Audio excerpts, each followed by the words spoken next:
Good morning and welcome to the Department of Family and Support Services Community-Based Operator for DFSS Satellite Senior Centers RFP webinar.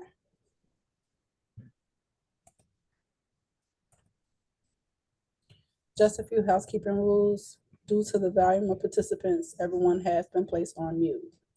Please submit questions via the questions box and we'll respond to the questions at the midpoint and end of the presentation. Please make use of the questions box to notify us of any technical issues. This webinar is being recorded and anything stated at this webinar is not intended to change the solicitation document. Any changes will be in writing in the form of an addendum issued by the Department of Family and Support Services. The purpose of this webinar is to provide information for the solicitation. A copy of the recording will be posted on the DFSS YouTube channel with the link to the recording under the alerts and/or funding opportunities tabs. Please give this up to 5 business days to upload. DFSS retains the right to share a list of registrants to this webinar along with their contact and organizational information at our discretion.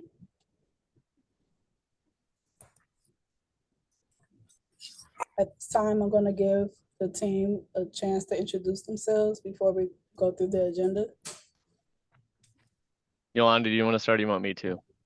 You can go ahead, Nate. Okay, so my name is Nate Cummings. I'm a project coordinator here with DFSS Senior Services, specifically with the Senior Centers team. So I get to be here and running this webinar for you all with Jillian and Yolanda, and I will kick that over to Yolanda now to introduce herself. Hi, I am Yolanda Curry, Deputy Commissioner, one of the Deputy Commissioners for Senior Services. I would say my job responsibilities lie around providing overall kind of leadership to the Senior Center team, which consists of our 6 regional centers and our 15 satellite locations, in addition to our health promotion program portfolio and our citywide special initiatives and trips and outings. So that's a little bit about me. And so we will turn it back over to Jillian. So we and Nate to kind of begin the TA session for this RFP opportunity. Thank you all. We will now go through the purpose of the RFP, the background, information about the scope and program description, the selection criteria, timeline, technical assistance for applicants and e-procurement, and then one last round for questions. And with that being said, I'll hand it over to seniors. Okay, so to start us off, the purpose of this RFP is to seek to identify qualified community-based organizations to carry out the programs and services of the DFSS Senior Services Division, as designated by the Older Americans Act at the Department of Family and Support Services Senior Services Division's 15 satellite senior center locations. So a little bit of background for the senior centers and for this satellite center RFP. DFSS satellite senior centers currently act as age-friendly community hubs, recognizing the value of older adults mobilizing their skills, talents, and interests. Satellite senior centers also connect older adults to social, recreational, economic, and educational resources that help enhance their quality of life. They serve as a vibrant social setting, places for friendship and remedies for loneliness and isolation. DFSS satellite senior centers play a vital role in providing opportunities for older adults to access a range of activities and services to help improve their quality of life. So the goals for this RFP and for our satellite senior center respondents are to increase service delivery satisfaction, decrease participants' feelings of loneliness and isolation, increase the number of new participants, and increase return visits to the satellite centers. So there are current state and improvements and current state and priorities for improvements for the satellite senior centers are DFS satellite senior centers and the aging network are currently challenged with positioning themselves to effectively serve a growing older adult population that is increasingly frail and diverse with differing economic and social needs. An age-friendly Chicago assessment affirmed that most older Chicagoans desire to age in place in their own communities. As such, our charge remains as the area agency on aging for the city of Chicago to ensure that the appropriate social supports are in place, including at the satellite senior centers, to support older adults with remaining in their home and in their communities if it is possible and appropriate. The selected respondent will be expected to assist with the outreach efforts to increase older adult attendance and engagement at the senior centers, as well as the selected respondent will need to work collaboratively with DFSS personnel to devise strategies for older adults to access programs virtually and over the phone and increase their comfortability with technology. The target population, as you can probably have surmised, our DFSS satellite senior centers are open to individuals that are aged 55 and older. However, the following subpopulations of older adults should also be targeted to receive these services. Older adults with the greatest economic or social need, with particular attention to low-income minority individuals. Older adults living in medically underserved areas, according to the U.S. Department of Health and Human Services, and older adults who are at risk for institutional placement, as well as older adults 55 and above aging into the older adult population to become early adopters of the Satellite Senior Center programs and services. So our program requirements, really quick, our DFSS Satellite Senior Centers RFP solicits respondents to manage the day-to-day operations of DFSS's 15 satellite senior centers. DFSS will be responsible for the provision of the core services, that's i.e. fitness, health promotion, congregate dining, and others, through various contracting operating agreements with other delegate agencies. The selected respondents will be responsible for providing appropriate coordination of programming services, staffing, and personnel oversight, as well as maintaining the site so that it is in good operating order and appealing and welcoming to the area older adults. So now break down a bit of our performance goals and outcomes that we're looking to achieve with this RFP. So we're seeking respondents with evidence of strong past performance against these desired outcomes. These indicators would be, these outcomes and indicators would be 85% of participants will be reporting feeling satisfied with the program service delivery. 85% of participants will report feeling more socially connected from attending the Satellite Senior Center. 15% increase in the annual number of new registered participants, and 50% of all new registered participants will return for a second visit during the calendar year. So now we'll move into some of the selection criteria that you will see throughout the RFP as it's asking you to answer certain questions. So this will break down those in each of the categories. So starting with community involvement. The respondent, DFSS will evaluate applications based on the following criteria for community involvement. The respondent describes the target population the agency would serve in the community of the selected satellite senior center through the program. Example, age, gender, ethnicity, income level, household type, and other defining characteristics. What are the strengths and assets of your intended target population, as well as the challenges they face and their critical needs? Provide examples and evidence in your description. The respondent has developed specific capabilities and/or infrastructure to better serve intended target populations. So an example would be language skills, specialist staff, or cultural competencies or trainings. And the respondent includes how the organization solicits feedback from clients and community and incorporates that feedback into service delivery. And finally, for community involvement, the respondent describes leadership that reflects and/or directly engages the diverse people of the community that it serves. So the next section is organizational capacity. So for organizational capacity, we'll be evaluating on the following criteria. The respondent identifies adequate essential personnel to devote to the work, describes appropriate staffing patterns and their qualifications in the context of clients to be served. The respondent should cover the following areas, including program staff, program oversight, and management. The respondent has a compelling strategy to fill these positions in a timely manner and includes a timeline to execute the plan. The respondent demonstrates the organization's ability to ensure adequate fiscal monitoring and expenditure. The respondent also describes how the organization monitors program expenditures and ensures appropriate fiscal controls and records are in place. And finally, the respondent describes how the agency collects and securely stores data. The respondent highlights how the agency keeps data secure and where the data is stored, the ability to enter data in a timely manner, and the process for data quality assurance. These are the strength of proposed programming criteria. A bit long, so bear with me on this one. The respondent clearly defines services and program activities to be provided directly or through partnerships, linkage agreements with other agencies that are appropriate to addressing needs and outcome goals of increased service delivery, increase the number of new participants, and increase return visits. If it is applicable, describe the journey of someone who is entering the program and how you're planning on serving them throughout their enrollment within the program. The respondent describes the evidence base and/or best practices that demonstrates the effectiveness of the program model. The respondent describes how the agency will identify, recruit, and retain clients from the target population. The respondent addresses how potential clients will be identified, the specifics of the specifics of the proposed recruitment strategy, and the features of strategies to retain participants. The respondent describes partnerships or coordination with other agencies to expand or improve services in a client-centered, comprehensive way. The respondent clearly defines services and program activities to be provided directly or through partnership and linkage agreements with other agencies that are appropriate to addressing needs and outcome goals of decreased participants' feelings of loneliness and isolation. And finally, the respondent clearly describes additional services which their organization will provide to the target population. The respondent clearly states that the additional services, how the services will be implemented, and how the services will enrich the expected services listed under the program requirements of the RFP. Our performance management and outcomes criteria. The respondent demonstrates the agency's performance over the last 12 months towards reaching the goals outlined in the performance measures section of this RFP.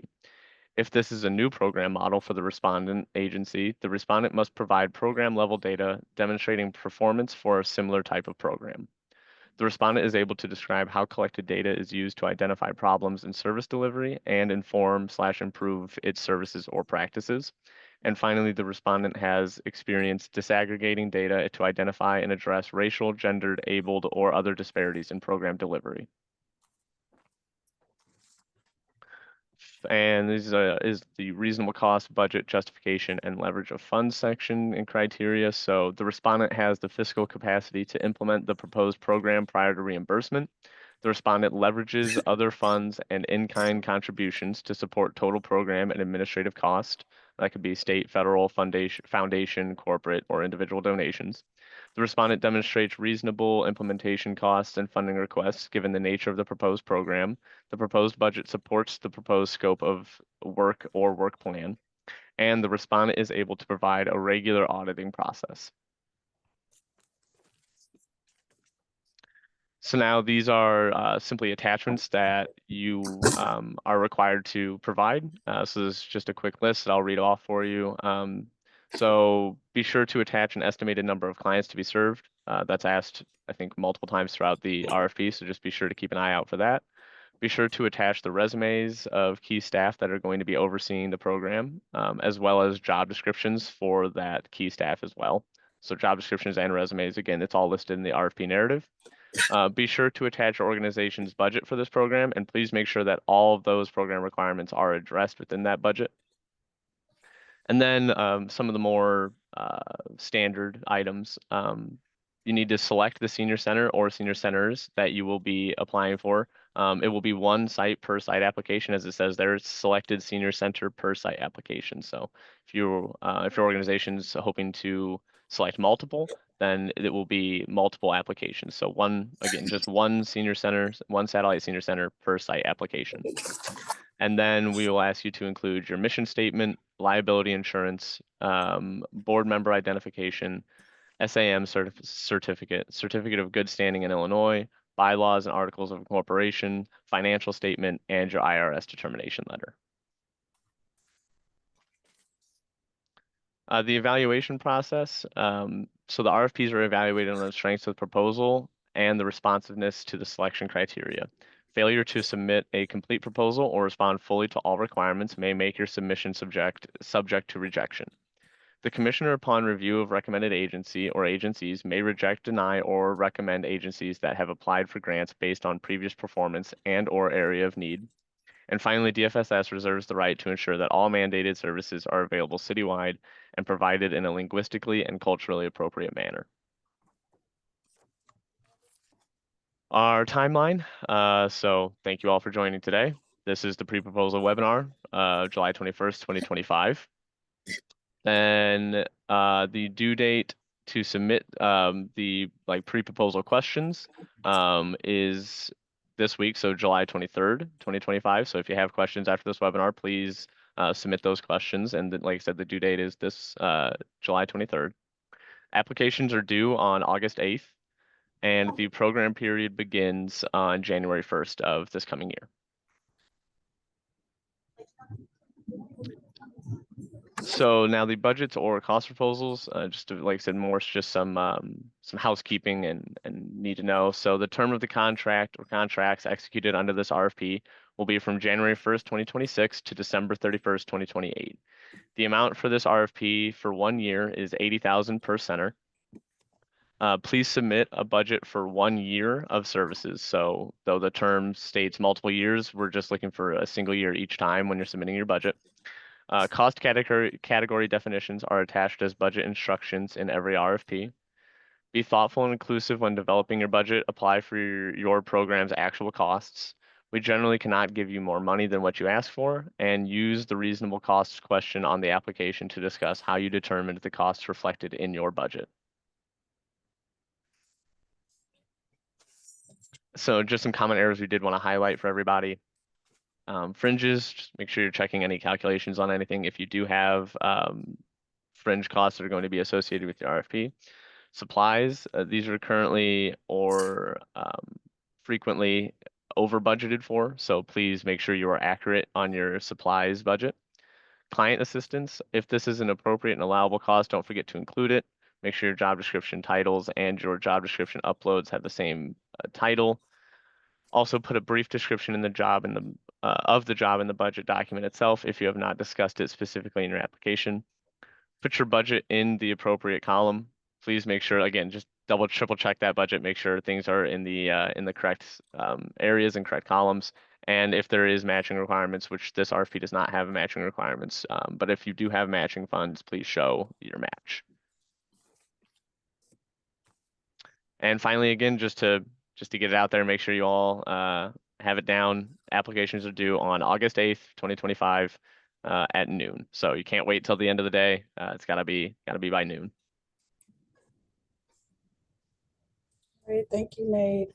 And at this time, we're gonna pause a second for any questions anyone may have. If there aren't any questions at this time, we'll pause again towards the end of the webinar. And again, the question due date is Wednesday, July 23rd.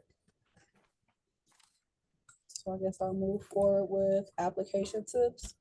And our most important application tip is to start your application as early as possible and to save it as often as possible as you're working on your application. And if you have never done business with the City of Chicago, please register into iSupplier ASAP. Please review the RFP narrative and the application questions closely, and remember that they align with the scope and selection criteria. Use the information in the RFP for guidance in formulating your answers. There is a 4,000 character limit in iSupplier, which includes punctuation and spaces. Each response is allotted 4,000 characters. Please try not to use the back button on your browser. You could potentially lose your work. And again, we can't stress it enough to start your application as early as possible, just to avoid mishaps or anything, just to give you that time to work on it on your application. Tips for working in e-procurement: to submit multiple applications for a single RFP. Applicants will need to set up a unique user account in iSupplier. The e-procurement system is not capable of submitting more than one distinct proposal per associated email address. Therefore, you must use a separate email address for each submission. You can submit your application and later amend it up until the due date of August 8th, 2025 at 12 noon.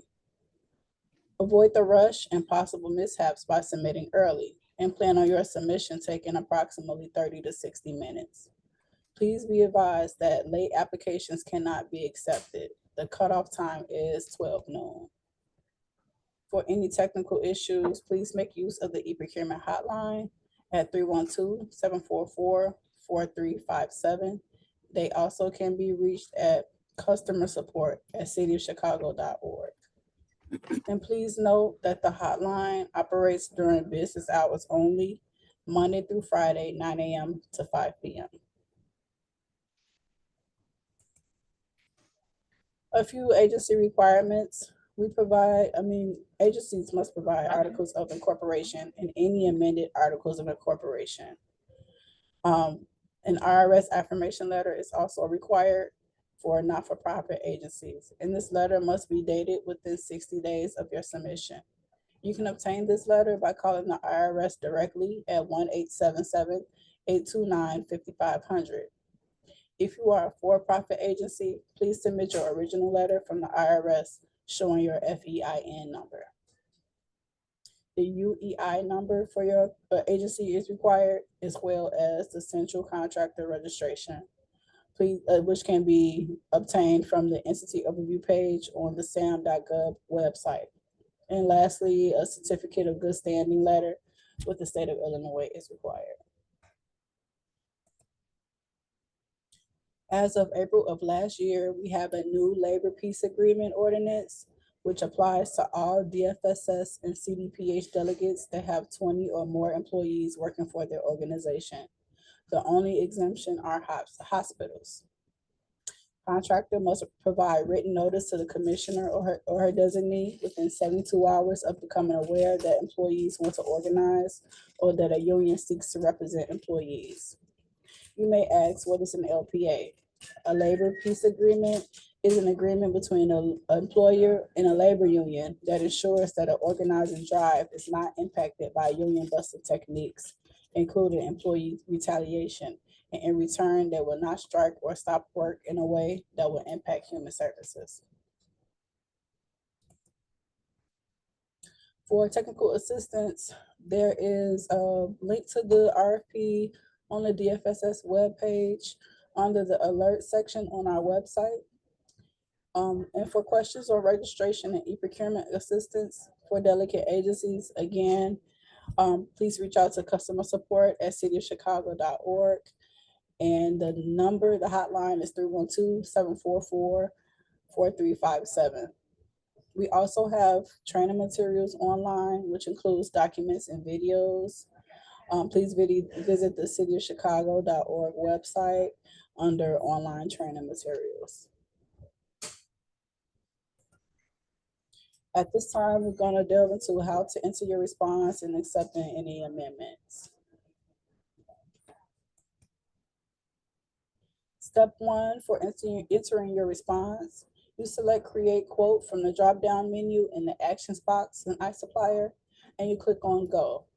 This will take you to the application page where you can get started. If the RFP you are interested in has been amended, you will need to acknowledge and accept the amendment to start or submit your response. To accept the amendment, please click on View Amendment History. To begin the acceptance and acknowledgement process, please follow these steps after clicking View Amendment History. First, you click on Document Number. Next, you click on the infinity or eyeglass icon to review the amended changes to the RFP. And then you click on the Acknowledge Amendments button to acknowledge receipt and understanding of the changes to proceed. And by acknowledging the amendment, you are indicating that you are aware of the changes made to the RFP in the amendment.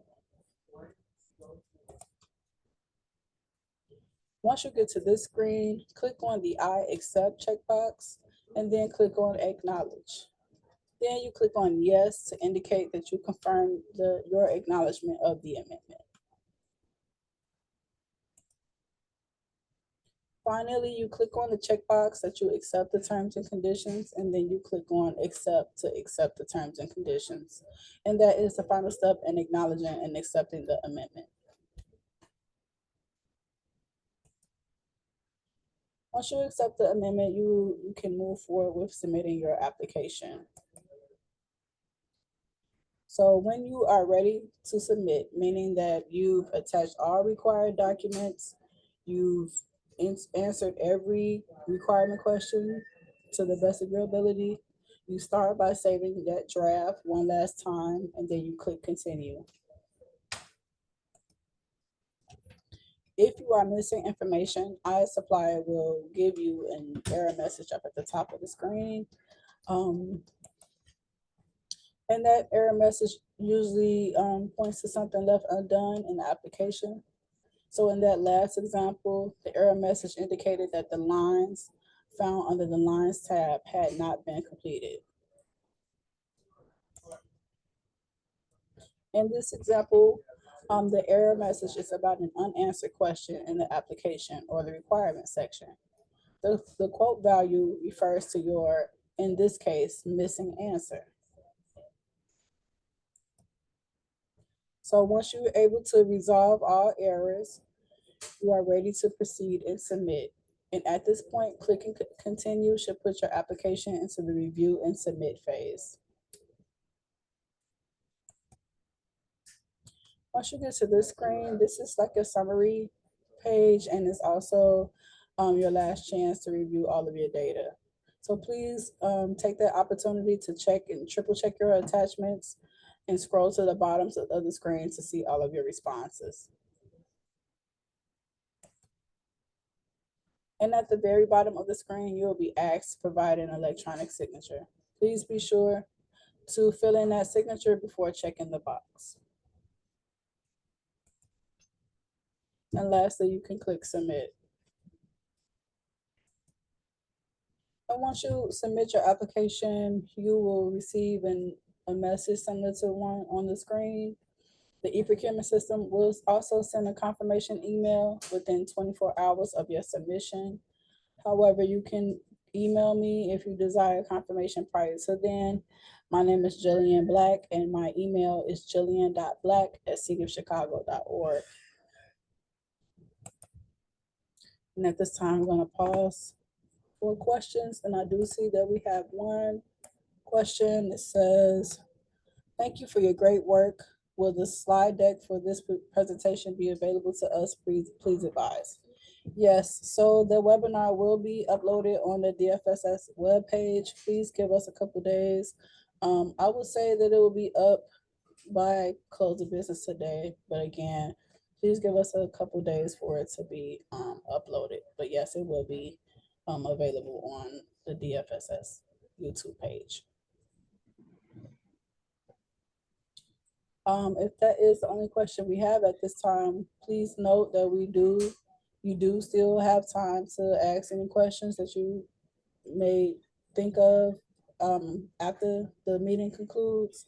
Those questions can be sent to Yolanda Curry, who's also on the call. Her email is yolanda.curry@cityofchicago.org.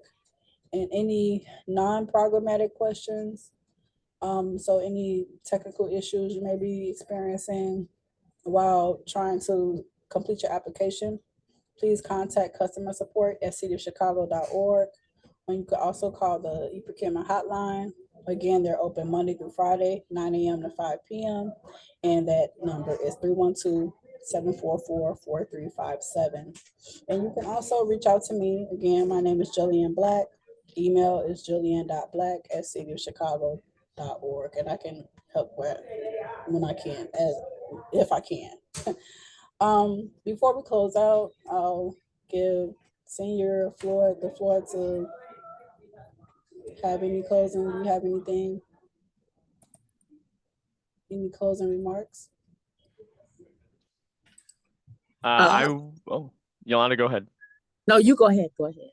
I was just going to say thank you all for joining and for taking your time to hear about our RFP and for considering applying for running our senior centers, our satellite centers. It's great work. And so we truly appreciate, like I said, all of you just taking your time out to hear more about what this application is going to consist of, and hopefully being a community partner with us in the future. Right. Okay, so Nate, I think you kind of expressed what I wanted to do. That's gratitude for folks, taking the time, coming to the TA session, reviewing the RFP. The one thing that I would say is there are the 15, opportunities or the 15 locations. The addresses are also provided. each of the buildings may be a little bit different on how they're configured. And so if you're in a geographic area and you're generally kind of interested, I would encourage you to make a visit to the site location just to kind of get a feel for the location and the participants who attend. And again, just know that we're here to answer any questions or concerns or any other thing that kind of crops up as you're considering this opportunity. I think we are great partners to kind of work with in this work, right? And just looking forward to the opportunity and really looking to provide like this needed space, right? And access to older adults across the city of Chicago. Thank you all, and thank you all for attending this RFP webinar. Good luck on your responses and enjoy the rest of your day. Thank you. Thank you. Thank you all. Bye-bye.